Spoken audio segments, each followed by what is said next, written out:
Hi Dan, it's me Jen. Today I'm going to watch another one of your story time videos. The one I'm going to be watching you reading the story the Lorax, and I can't wait for you to read this story as well. I have it up right here. See here it is. Watch. Hi there, everybody. Welcome back to Dan's Magic Club.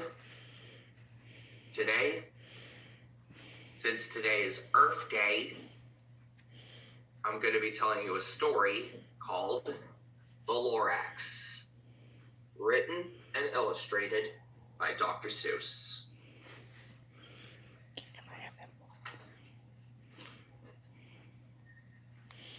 At the far end of town, where the grickle grass grows, and the wind smells slow and sour when it blows, and no birds ever sing, expecting old crows, is the street of the lifted Lorax. And deep in the grickle grass, some people say, if you look deep enough, you can still see today, where the Lorax once stood, just as long as it could, before somebody lifted the Lorax away. What was the Lorax, and why was it there? And why was it lifted and taken somewhere?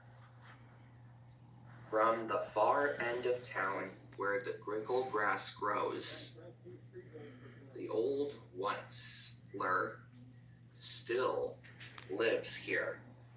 Ask him, he knows.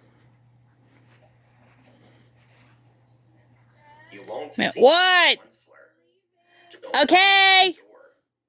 He stays in his larkin on top of his store.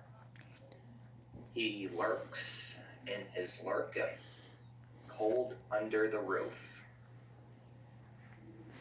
where he makes his own clothes out of muffered moof, and on special dank midnights in August, he peeks out of the shutters, and sometimes he speaks and tells how the Lorax was lifted away. He'll tell you, perhaps, if you're willing to pay. On the end of a rope, he lets down a tin pail, and you have to toss in 15 cents and a nail and the shell of a great grandfather snail. Then he pulls up the pail. He makes a most careful count to see if you've paid him the proper amount. Then he hides what you paid him away in his snub, his secret strange hole in his groveliest glove.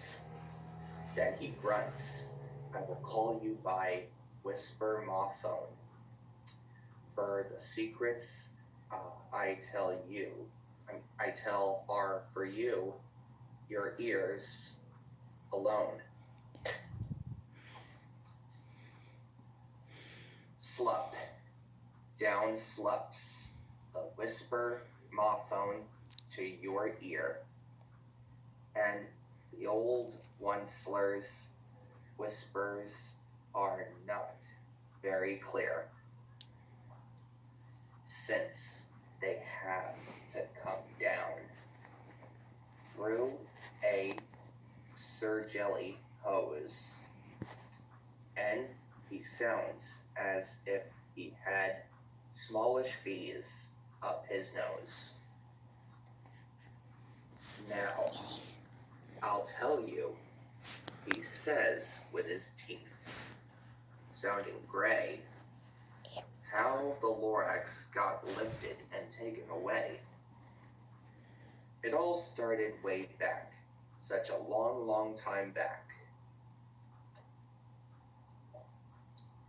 Way back in the days when the grass was still green and the pond was still wet and the clouds were still clean, and the song of the Swomee swans rang out in space. One morning I came to this glorious place, and I first saw the trees, the Chiruffala trees, the bright colored troughs on the Chiruffala trees, mile after mile in the fresh morning breeze.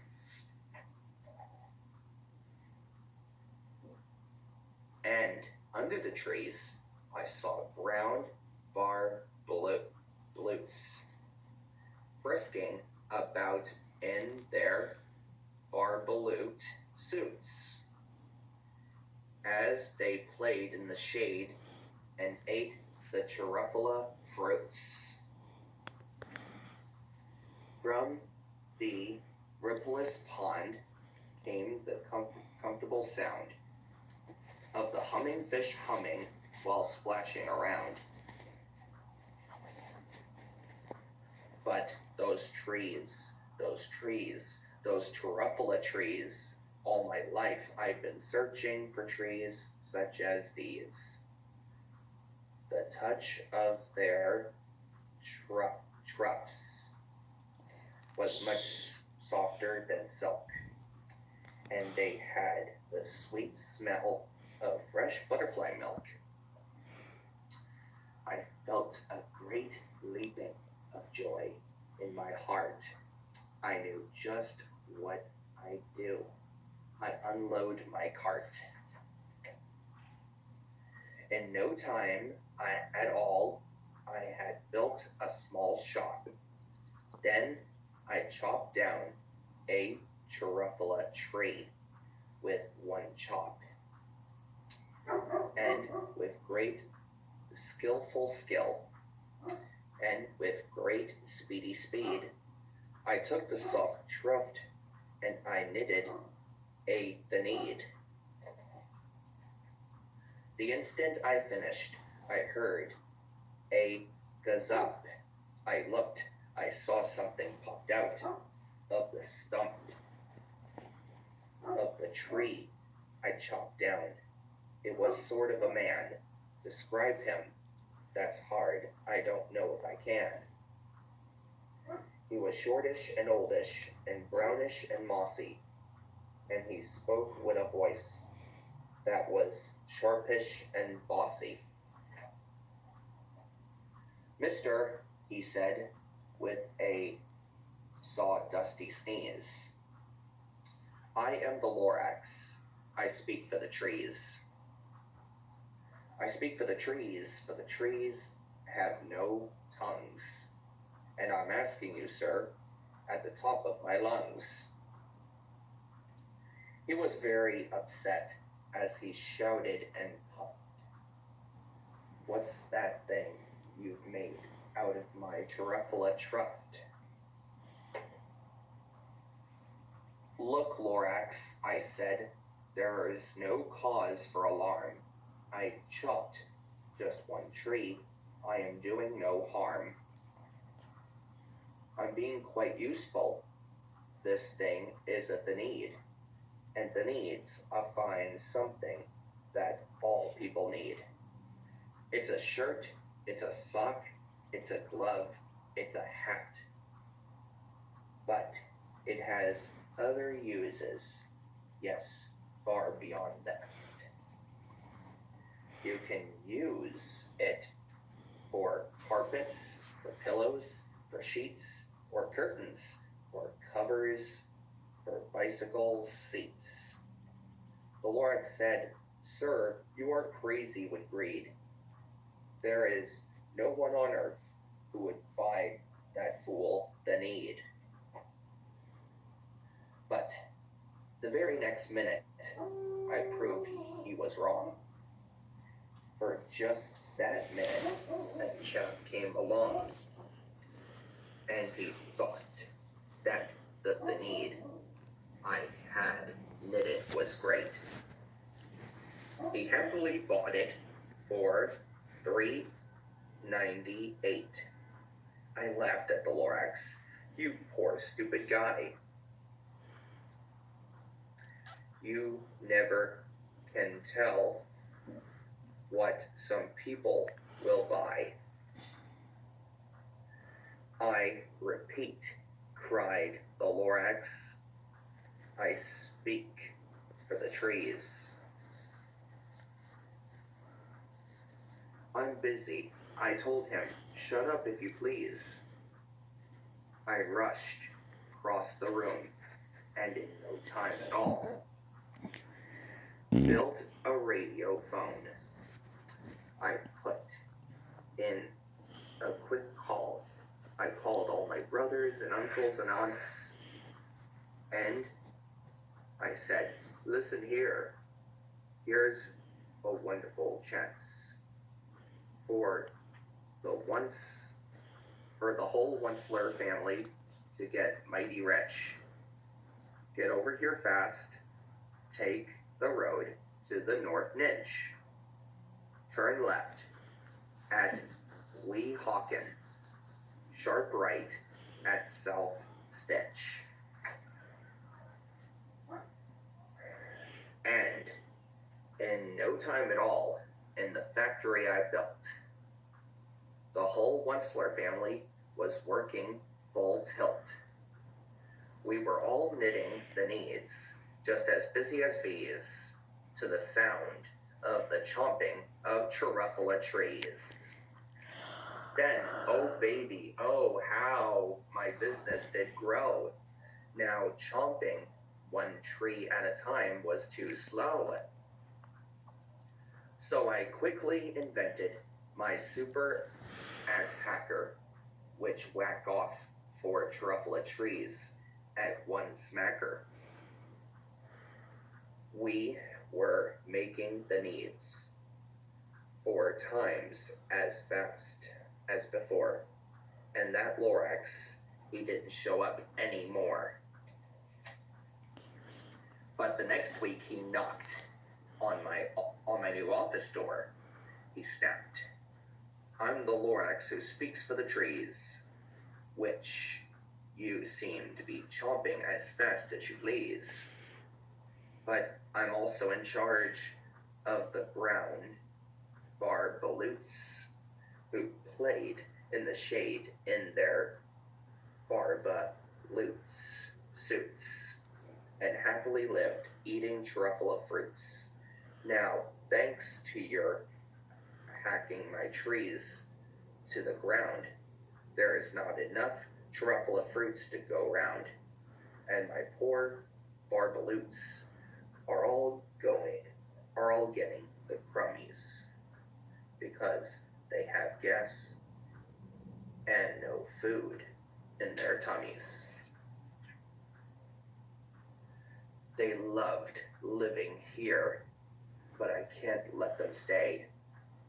They'll have to find food, and I hope that they may. Good luck, boys. He cried, and he sent them away. I, the Once-ler, felt sad as I watched them all go. But business is business, and business must grow, regardless of crummies in tummies. You know, I meant no harm. I most truly did not. But I had to grow bigger. So bigger I got. I biggered my factory. I biggered my roads. I biggered my wagons, I biggered the loads. Of the needs I shipped out. I was shipping them forth to the south, to the east, to the west, to the north. I went right on biggering, selling more the needs, and I biggered my money, which everyone needs. Then again he came back. I was fixing some pipes when the old nauseous Lorax came back with more gripes. I am the Lorax. He coughed and he whiffed. He sneezed and he sloughed. He stuffed. He snargled. He sniffed. Once-ler, he cried with a gruffless croak. Once-ler, you're making such a smugless smoke. My poor Swomee swans, why they can't sing a note. No one can sing who has smogged in his throat. And so, said the Lorax, please pardon my cough. They cannot live here, so I'm sending them off. Where will they go? I don't hopefully know. They may have to fly for a month or a year to escape from the smog you've smogged up around here. What's more, snapped the Lorax. His dandy was up. Let me say a few words about Glippily Glub. Your machine chugs on day and night without stop, making Glippity Glub. Also, Schlopity Schlope. And what do you do with this leftover goo? I'll show you, you dirty old Once-ler man. You're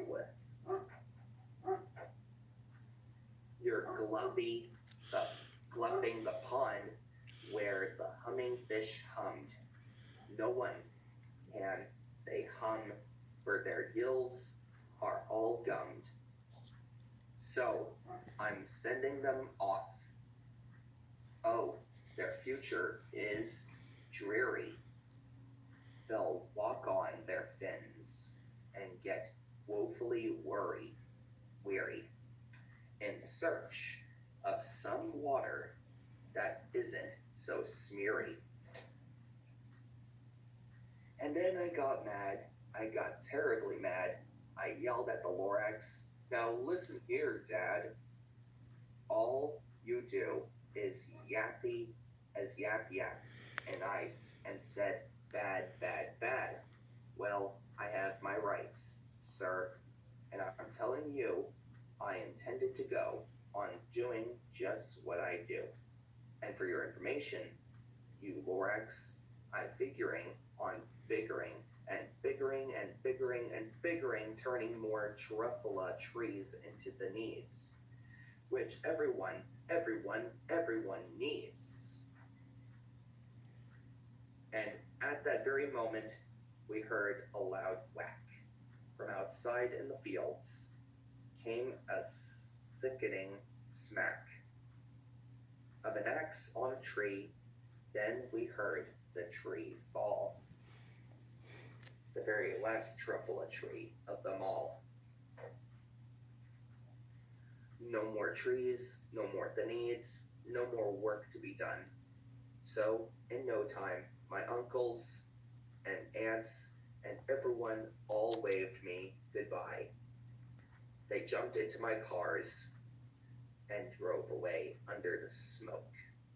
Smugged stars. Now, all that was left neath the bad-smelling sky was my big, empty factory, the Lorax and I. The Lorax said nothing, just gave me a glance, just gave me a very sad backward glance as he lifted himself by the seat of his pants. and I'll never forget the grim look on his face when he heensed himself and took leave of this place through a hole in the smog without leaving a trace. And all that the Lorax left here in this mess was a small pile of rocks with the one word unless, whatever that meant. Well, I just couldn't guess. That was long, long ago. But each day since that day, I've sat here and worried away. Through the years, while my buildings have fallen apart, I'm worried about it with all of my heart. But now, says the Once-ler, now that you're here, the word of the Lorax seems perfectly clear, unless someone like you cares a whole awful lot. That nothing is going to get better, it's not. So Catch calls the Once-ler. He lets something fall. It's a truffula seed. It's the last one of all. You're in charge of the last of the truffula seeds, and the truffula seeds are what everyone needs. Plant a new truffula treat. It would care. Give it clean water and feed it fresh air. Grow a forest protected from axes that hacked. Then the Lorax and all of his friends may come back.